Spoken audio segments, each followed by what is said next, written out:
Where are you now? You out in Arizona yet or no?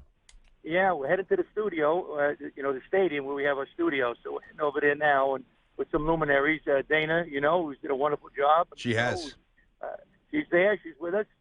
Steve Lapis, another legend. Holly Hildebrand, and John Rostin, an insider. So we got some real visionaries and luminaries here. There we go. I like it. Is Rothstein corny? I mean, has he already spit out about 7 or 8 he's trying to get a scoop. John Rothstein, he makes coffee nervous. Yeah, there you go. I've never heard that one. That's twitching right now. That's a good one. Coach, from a coaching perspective, because I think that's what I focus on at this point. In the Final Four, because the kids, sometimes you can count on them, sometimes you can't because they haven't been here before. But who has a coaching advantage in both of these games? I think it's the North Carolina-Oregon one is obvious, but with the Mark Few and Frank Martin on the left side of our brackets, neither have been here. They're both very unique in their approach towards their teams, but who has an advantage?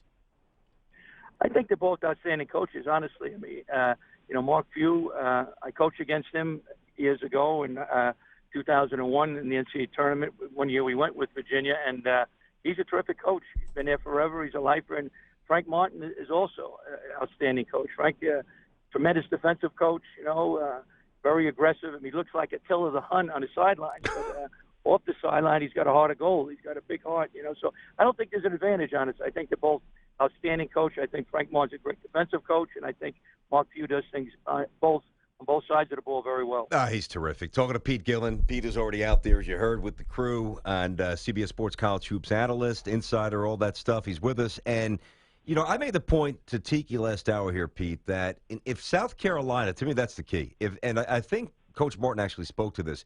If they don't win the battle on the backboard, I know that this is almost – you don't want to be so definitive, but I feel like there are limitations on offense. If they don't win the battle or at least hang – I don't think they can win this game. I think they have to at least have a decent effort on the backboard. Do you agree? It's a great point. You're right. They're going to have to rebound because Gonzaga is so big and it's so long. Karnowski is a mountain, 7'1", 290 pounds or maybe more. They go off the bench with size, and they're going to have to create turnovers. South Carolina's going to have to, get points off their defense. And a couple of games. Gonzaga had turnovers. They had 16 turnovers against West Virginia. They had 14 against Northwestern. So you can turn over Gonzaga, but they're going to have their defense get some steals and help their offense with easy points. Pete, one of the differences that I really see, you mentioned Karnowski, the big, very lovable, even when he shoots an air ball, it's we didn't want to get on the guy for the free, One of the things that I think South Carolina plays on so well is that they always find the one guy on the court that's just not very adept at passing. The difference with Gonzaga, their big man is like Arvydas Sabonis from the high post passing the rock. So you mix in the fact that he's got great vision and he's so big where he can see over double teams and guys. I think that kind of chips away at maybe South Carolina's greatest strength.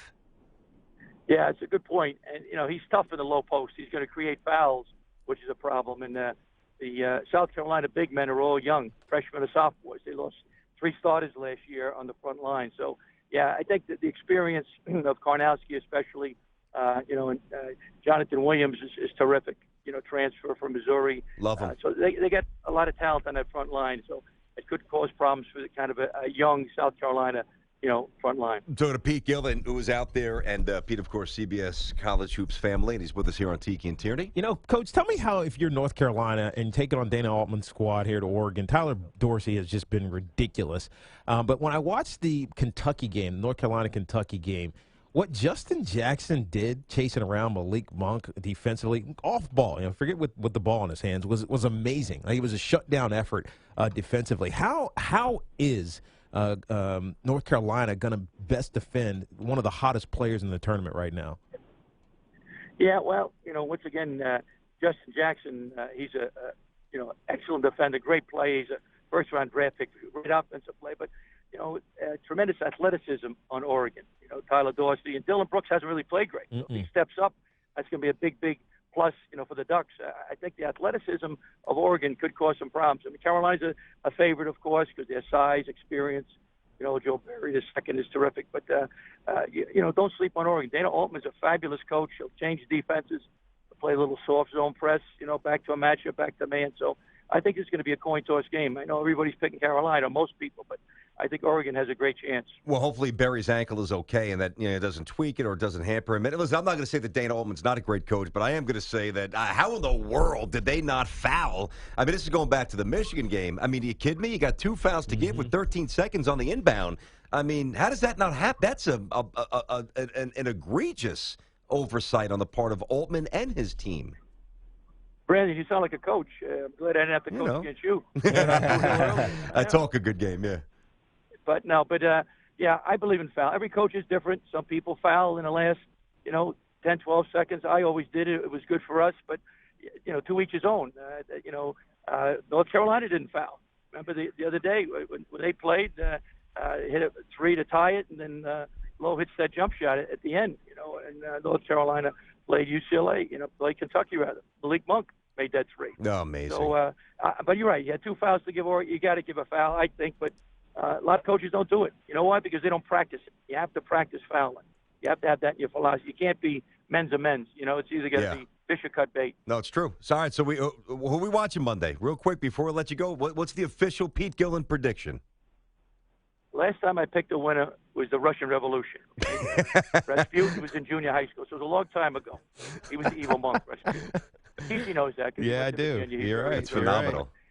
But I think in the final, I think for sure, I think Gonzaga is going to beat South Carolina. I think they're too balanced.